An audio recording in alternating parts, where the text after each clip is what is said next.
Hello, friends. Thanks for joining me back again. And in this session, I wanted to talk about the delta risk charge in the fundamental review of trading book regulation.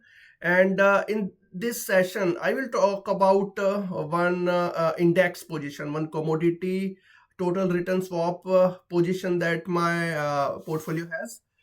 Actually, not one, three positions. and so the point is, what is a commodity index? Sorry, commodity total return swap position. So I want to get the return on one commodity index. So for example, BCOM total return swap. Okay, BCOM. So it is a Bloomberg index, Bloomberg commodities index, and it is quite. If you see this index, it's quite. It has lots of buckets and lots of types of products. Okay, so let me show you constituents of BCOM total return index. Uh, B means Bloomberg, com means commodity, and C, it has these constituents. Okay, energy, how much percentage is denoted by energy? Okay, it is like 29% is energy actually, and how much is the grains? So this is the grains. 21% is grains. Okay, and you see it's quite okay. Diverse index. So you will see all the buckets in it, like liquid combustibles, grain, oilseed, and precious metals. Okay, gold is there at the highest percentage. Okay, maybe because the gold increased in prices in the recent sessions for last 1 year actually. And there are softs, and these are sugar, coffee, cotton, and live cotton, and live stocks as well. Okay, so this actually you can call it like broad commodity index. And if I want exposure to the broad commodity index, then I would expect then I can take a long position in this index, and I can in the short position I can pay in the SOFR rate, secured overnight finance rate, which is the US rate for the overnight rates. Okay, overnight payments, and it is secured payment.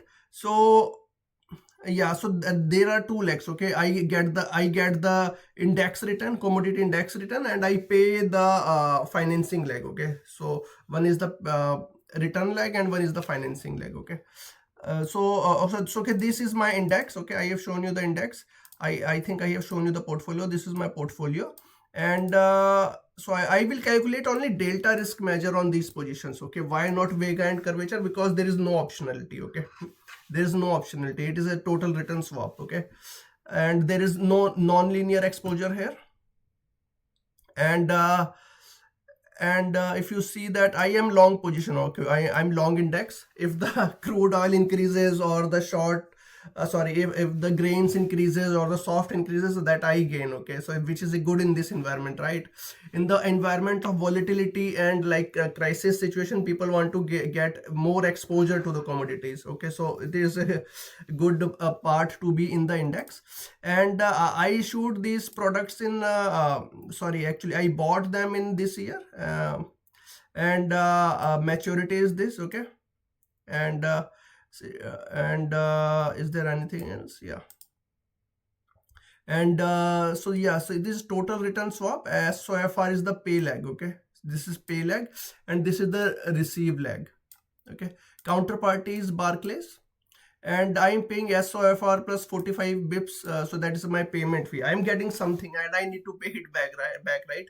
So SOFR is like floating in here, and this is the constant spread over SOFR. Okay, so this is my counterparty ones.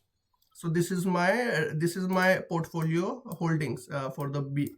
And let me show you some more product characteristics. Okay, so I have three contracts. Okay, and I have with three counterparties. Okay, one was I think JP Morgan, one was with Barclay, and one was with some other dealer. Okay, and one was with Goldman, and I pay SOFR plus spread. Okay, and I get the index return. Okay, and these are quarterly payments. Okay, so these contracts settle quarterly, if you see. Okay, netted payments are paid at the quarter. Okay, so that's the main point. So now I will show you how the calculation for the delta risk charge is done. Okay, let me show you the calculation for the delta risk charge. So I have already shown you the constituents. Now let's see. Okay, so these are the tickers for each of the future constituents. Okay, so this is the RIC route. Okay, RIC route, Reuters information code. And these are the weights, and these are the FRTB buckets. Okay, you must be thinking what is FRTB bucket. Okay, so just kidding. And so you see the in the commodities, the second is the liquid combustibles. Okay, so this is the bucket and bucket name, liquid combustibles. This is gaseous combustibles. These are the grains and oilseeds, and these are precious metals.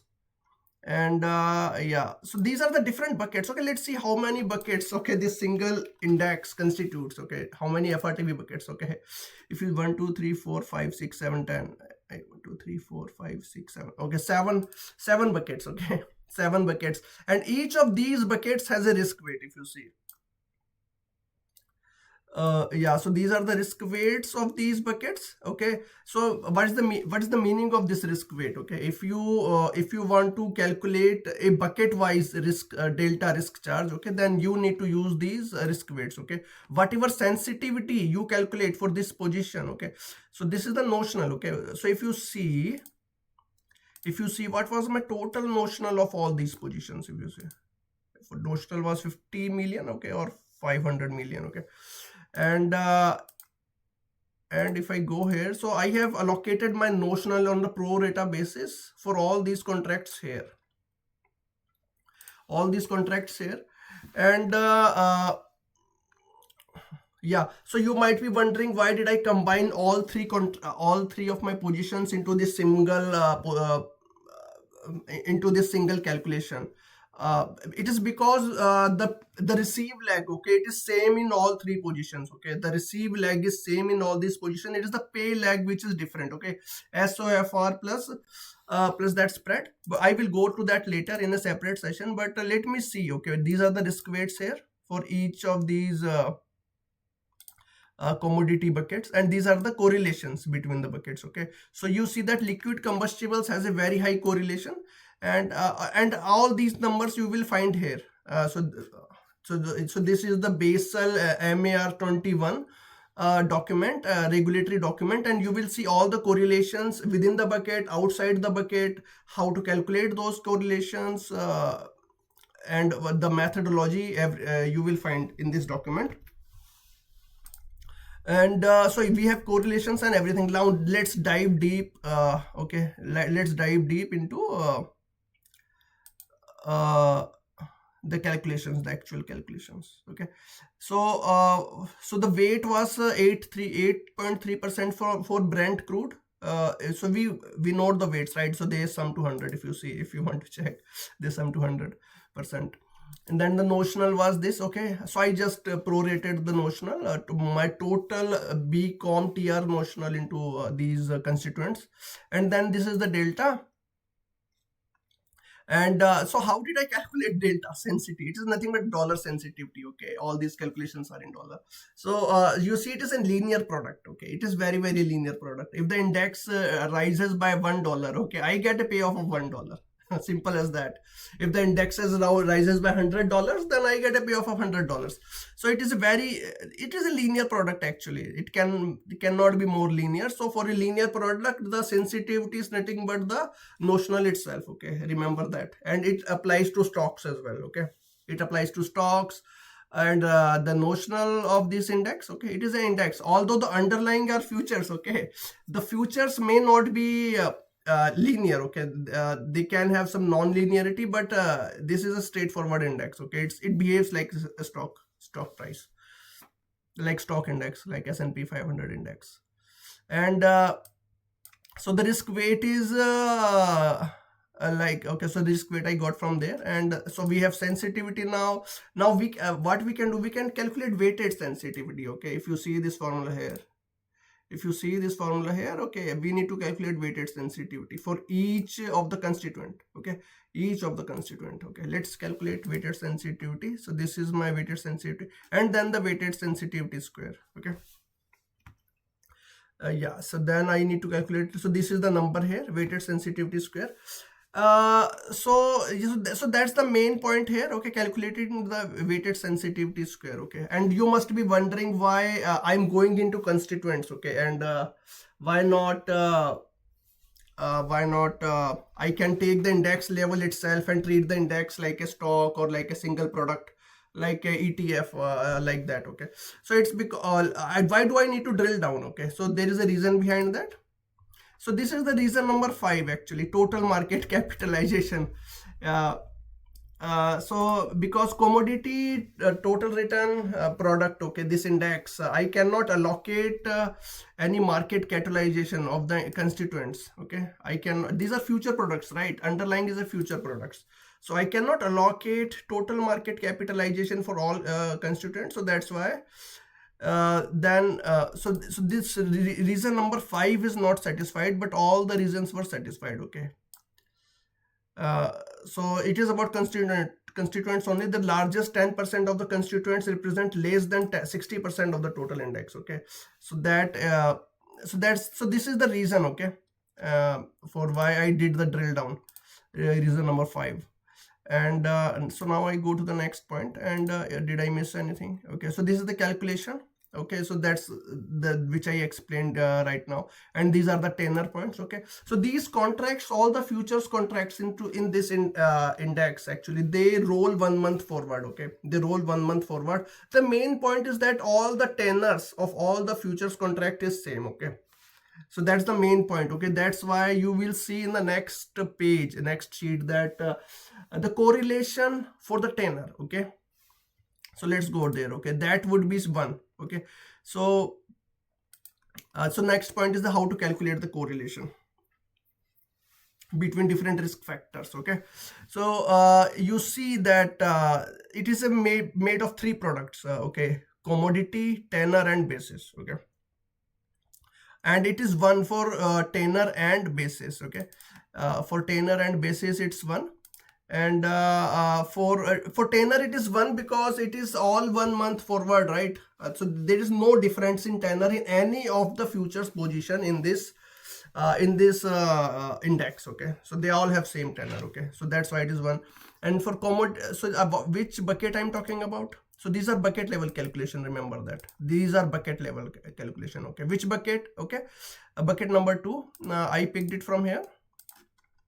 Bucket number 2, yeah. So these are all bucket number 2 calculations. How many constituents? I think 5 constituents. Okay, so let's so weighted sensitivity of a Brent crude position. Okay, Brent crude futures position is like this. And so these were the sensitivities calculations. Okay, which you saw in previous sheet. Okay, it's not different. Then you calculate the sum of the squares. Okay, sum of the squares. Okay, and then you calculate the correlation. Correlations you also saw. It was, I think I saw correlation. It was 0.95 actually, 0.95. So all these correlations you will find in this correlations between different constituents of a commodity index. You will find here within a bucket. So these are within bucket correlations. Okay, it is 95%. Okay, and then you multiply. So these are like quadratic components now. Okay, these are like 2 into correlation into that weighted sensitivity of each constituent.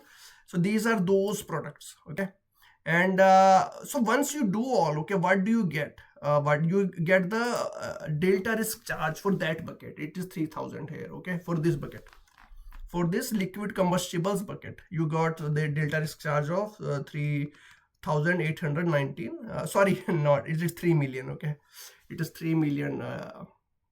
And you got a diversification benefit of like 7. Okay, what is the diversification benefit? Okay, you can simply add the weighted sensitivities. The point is yeah.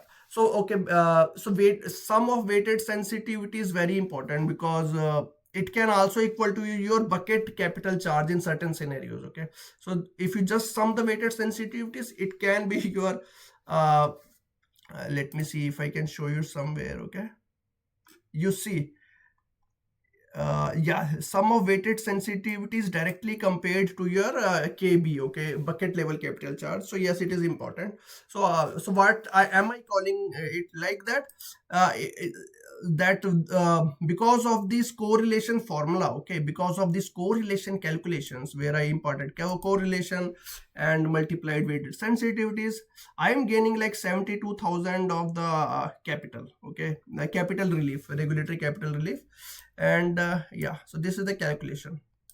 And so whatever being done here, okay, it's not very different. It is this formula itself, okay. If you see, it is this formula, weighted sensitivity square, correlation, weighted sensitivity, okay. So that's the thing here, okay. And I need to perform it for every bucket, okay, if I want to calculate delta risk charge, okay.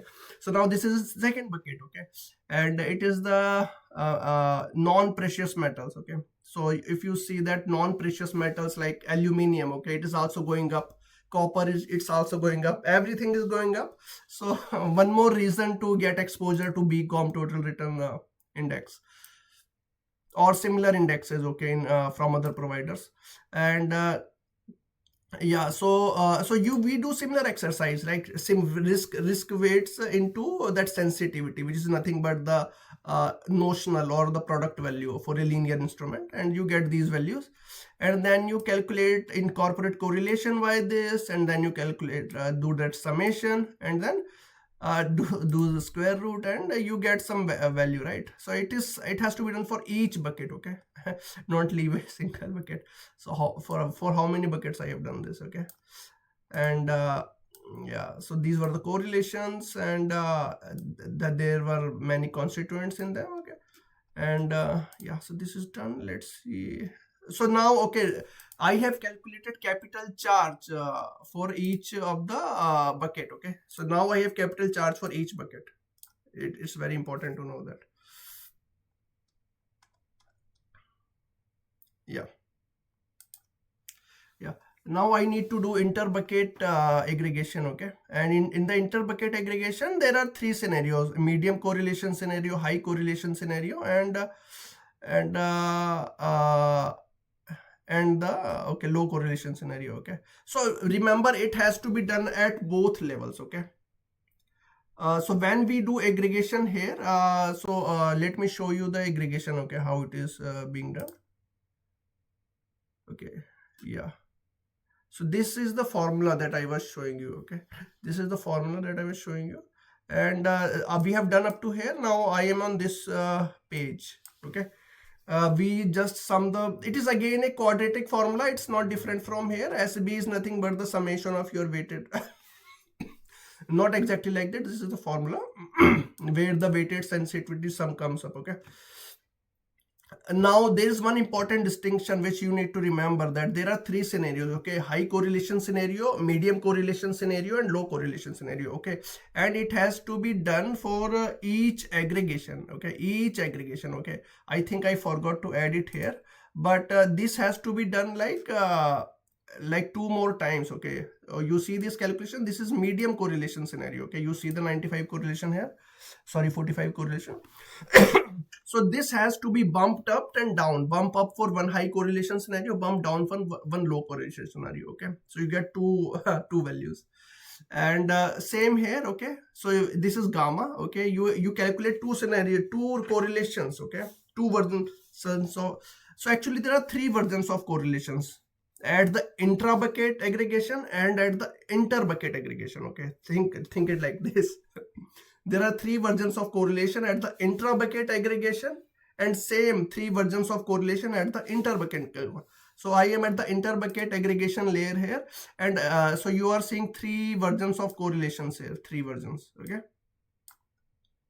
And it is the same formula, same quadratic formula, nothing different, okay. Nothing different, but yes. And the main point is that you have to sum the highest, okay, whatever value you get at the highest capital charge, okay, whether it is low correlation you get the highest, medium correlation you get the highest, or low, which you have to select that, okay. So I forgot to do it here, okay. Yeah, I should have done it for the high correlation and low correlation also, okay. And you sum every value, and then you get the your risk charge, okay, delta risk charge.